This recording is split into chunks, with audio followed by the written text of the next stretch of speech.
Please subscribe to our YouTube channel. Like and share this video. గృహసమ్మార్జనమో జలాహరణమో శృంగారపల్యంకికావహనంబో వనమాలికాకరణమో ద్రాగ్దీపికారోపమో. ఒక విష్ణు భక్తుడు ఉన్నాడు. కృష్ణదేవరాయలు ఈ పద్యం రాశాడు. అయ్యా, ఒక రాజసభలో పెద్ద వాదం జరుగుతోంది, నువ్వు వెళ్ళిరా అన్నాడు ఆ స్వామి. అంటే ఏమి పరీక్ష స్వామి, నాకెందుకు వాదాలు అవి, నాకేం అక్షరం ముక్క వచ్చునని. అక్కడ ఓడిపోతే నీకే పలానా గుళ్ళో అర్చకుడు ఓడిపోయాడంటే నీ పేరే చెడుతుంది స్వామి, నన్నెందుకు పంపిస్తావు. గృహసమ్మార్జనమో, నీ గుళ్ళో కసు ఊడ్చమంటే ఊడుస్తాను. జలాహరణమో, నీ అభిషేకానికి జలం తెమ్మంటే తెస్తాను. శృంగార పల్యంకికావహనంబో వనమాలికాకరణమో వాల్లభ్య లభ్యధ్వజగ్రహణంబో వ్యజనాతపత్రధృతయో ద్రాగ్దీపికారోపమో. నృహరి వాదములేల లేర ఇతరుల్ నీలీలకున్ పాత్రముల్. మహాద్భుతమైన పద్యం రాశాడు కృష్ణదేవరాయలు. ఇట్లాంటివి ఏమన్నా చెప్పు స్వామి, పరమానందముగా చేస్తా నేను. కలాపు చల్లమంటావా, కసువూడ్చమంటావా, నీకు పూలమాల తులసిమాల కట్టమంటావా, ఏవైనా చేస్తాను. నృహరి వాదములేలా, రాజసభకు పోయి వాదించటం ఎందుకు నాకు, అందువల్ల వద్దు. నీ ఇలాంటివి కాదు, నీ దయ నాకు ఇలా ఇవ్వు అంటే ఏ పని చేసినా పరమేశ్వరుని యందు ఒక తాదాత్మ్యం ఉంటుంది. నువ్వు ఏ పని చేయి, పువ్వులు కట్టు చక్కగా. యోగ కర్మసు కౌశలం. భగవద్గీతాచార్యుడు ఏమన్నాడు, తస్మాత్ యోగీ భవార్జున అన్నాడు. ఒరే నువ్వు యోగివిగా అన్నాడు. ఇది ప్రతిమానవుడికి, ఆయన ఊరికే ప్రతినిధి. అక్కడ మన అన్న అర్జునుడు, అంతా మనమే అర్జునుడం. కాబట్టి యోగివికారా అన్నాడు. ఎలా యోగివి? యోగ కర్మసు కౌశలం. చేసే పని యందు నగిషి నాజూకుతనం. ఒకడు మాట్లాడితే అందంగా ఉంటుంది, ఒకడు చెయ్యి తిప్పితే అందంగా ఉంటుంది, ఒక ఆమె చీరగడితే అందంగా ఉంటుంది, ఒక ఆమె పువ్వులు తురిమితే అందంగా ఉంటుంది. ఈ సౌందర్యమంతా పరమేశ్వరుని యొక్క అనుగ్రహం, అమ్మవారి యొక్క దయా విశేషం.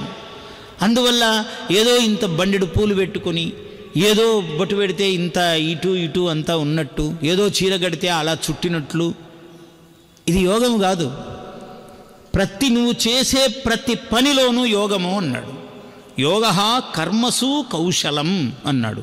ఇంకో యోగము, యోగ చిత్తవృత్తి నిరోధ. చిత్తము ఇటు అటు పరిగెత్తడం యొక్క నిరోధమే యోగము. మా అవధానం అంటే ఏమిటంటే చిత్తైకాగ్ర్యం అవధానం అన్నాడు వామనాచార్యుడు సంస్కృతంలో. వామన సూత్ర వృత్తిలో ఆయన చెప్పాడు, చిత్తము యొక్క ఏకాగ్రతయే అవధానము. 100 మంది 1000 మంది 2000 మంది మాట్లాడుతూ ఉన్నా, 2000 మంది అనేక విషయాలు ఇస్తూ ఉన్నా, ఎవరి ఎక్కడి విషయం అక్కడే, అన్నీ మళ్ళీ అందరికీ అప్పచెప్పవలసినదే. అదే అవధానం. ఏ పద్యము దేని సొగసు దానిది, ఏమడిగాడో తెలియాలి.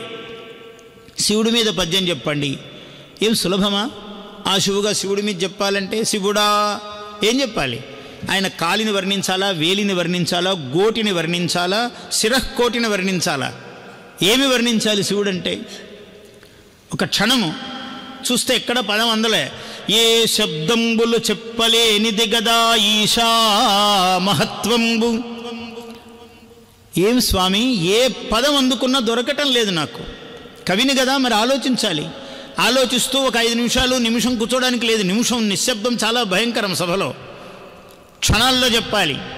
ఏ శబ్దంబులు చెప్పలేనివి కదా ఈశా మహత్వంబు. ఈ రాశీభూత మహామహో జగతిలో రమ్యంబు గమ్యంబునవు.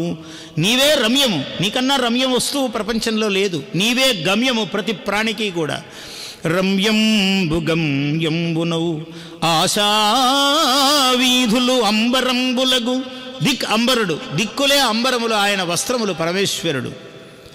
ఆశావీధులు అంబరంబులగు నీ ఆధిక్యమున్ చెప్ప నేను ఈశుడగాను ఒక్క ప్రణుతిన్ హృద్వీధిలో చేసెదన్. అయ్యా నేను చెప్పలేను నీ మీద పద్యము, ఒక్క నమస్కారం చేస్తాను, నా శక్తి చాలదు. యతో వాచో నివర్తంతే అప్రాప్య మనసా సహా.